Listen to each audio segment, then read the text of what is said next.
I'll be using pineapple, coconut, mint and water for this recipe.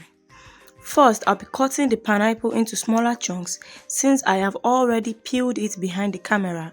Also, the coconut has been deshelled as well. I'm cutting it into smaller cubes and transferring them into the blender. Make sure the mint is well picked and washed. Add some to the pineapple and coconut and add little water, enough to blend it. Blend until a smooth consistency is achieved. Sift the drink to separate the shaft from it, and our healthy and refreshing drink is ready to be served. It is best served chilled, so you can refrigerate it after making it. Enjoy with any snacks of your choice. See you guys in my next video. Don't forget to subscribe, like and share this video. Bye.